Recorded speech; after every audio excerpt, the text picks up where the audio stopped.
Ce n'est jamais facile de commémorer parce qu'on est en permanence piégé entre deux besoins, deux obligations, deux envies qui se font concurrence.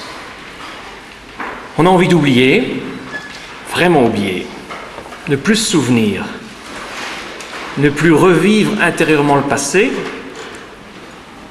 chasser, ne plus voir les images du passé. Mais immédiatement, on se dit qu'on a aussi vraiment besoin de ne pas oublier. On a besoin de ne pas oublier, d'être sûr qu'on a encore bien à l'esprit tout ce qui s'est passé. Ce n'était pas un rêve, ce n'était pas un cauchemar. Le besoin de s'assurer que personne ne va oublier.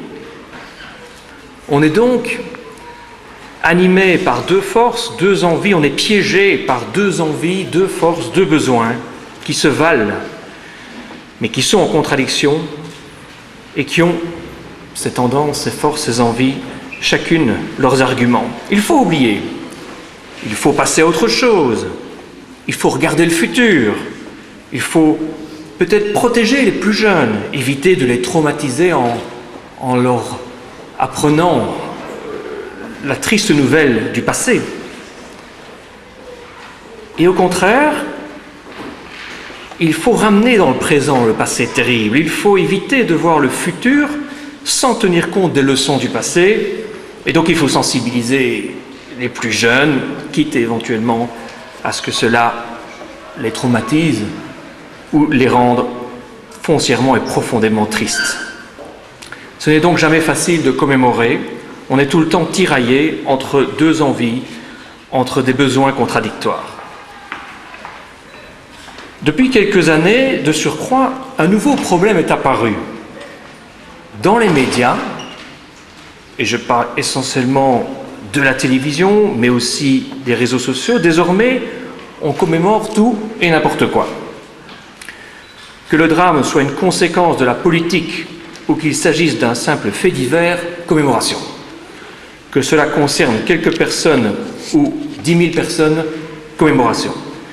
Que ce soit un accident ou un génocide, commémoration. On ne sait déjà pas si on doit oublier ou si on doit se souvenir qu'on est de surcroît aujourd'hui confronté à un flux commémoratif permanent. Et d'une certaine manière, on est confronté à un relativisme. Car forcément, quand on commémore tout et n'importe quoi en temps réel, parfois même quelques heures après qu'un événement ait eu lieu, qu'un drame se passe, forcément on ne commémore plus rien. Avec les médias, avec le flux médiatique, on doit commémorer tous les drames, tous les morts, tous les accidents, quelle que soit leur envergure ou leur signification. Parce que c'est bien là que se situe la chose importante, la signification de la commémoration. Il ne suffit pas de commémorer pour commémorer.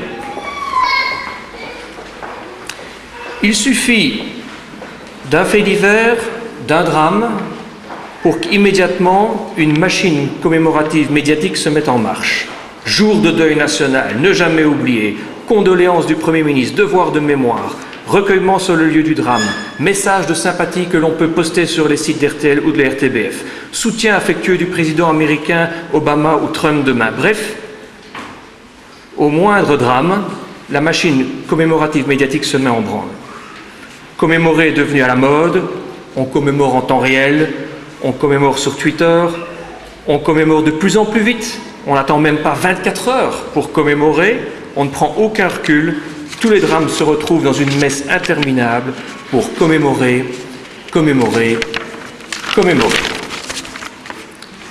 Ce n'est jamais facile de commémorer, on est piégé entre ces deux envies dont je parlais à l'instant, et depuis quelques années de surcroît, on commémore dans les médias tout et n'importe quoi. Mais ce n'est pas le pire, car il y a un quatrième problème qui se pose. Un troisième, il y a la contradiction, il y a le flux médiatique, et un troisième problème se pose, qui vient s'ajouter aux autres.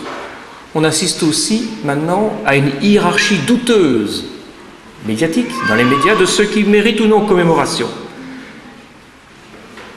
Ceux une hiérarchie entre, il y a ce qui mérite d'être commémoré, ce qui mérite d'être médiatisé, et il y a ce qui n'apparaîtra nulle part. Il y a certains morts dont il faut parler, et les autres qui ne valent rien. Il y a le drame à qui on donne 25 minutes ou 30 minutes de JT, et les autres drames dont on ignore jusqu'à l'existence. En langage médiatique, cela s'appelle la règle du mort kilométrique. Plus les morts sont proches, plus on en parle, plus ils sont lointains, plus on les ignore. Tout cela est une imposture. Pour qu'il y ait commémoration, et vous le savez mieux que personne ici et maintenant, pour qu'il y ait commémoration, et vous le savez mieux que personne ici et maintenant, il faut du temps, beaucoup de temps. Il faut du recul. Il faut avoir pris la peine de faire passer la douleur dans le corps et l'avoir un peu apprivoisée. Il faut du temps, du recul, pour ensuite se relever et agir. Car commémorer, c'est du temps, mais c'est aussi agir pour le futur. C'est s'assurer que les pouvoirs publics n'oublient pas le passé et prennent leurs dispositions pour le futur.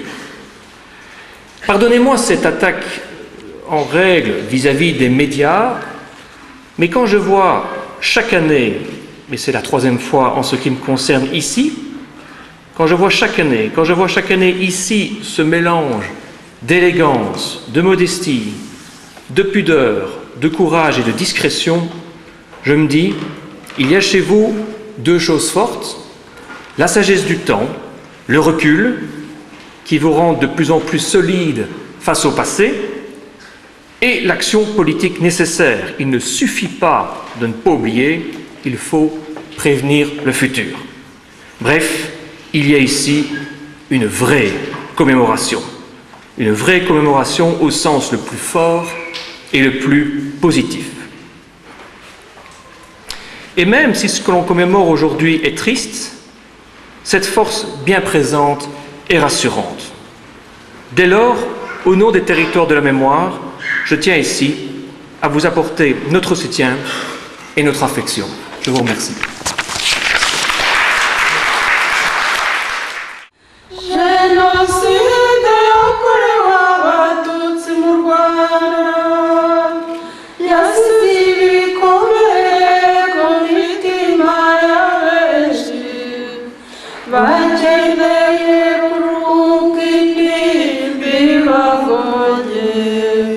Twibuke twese tubakomeze umutima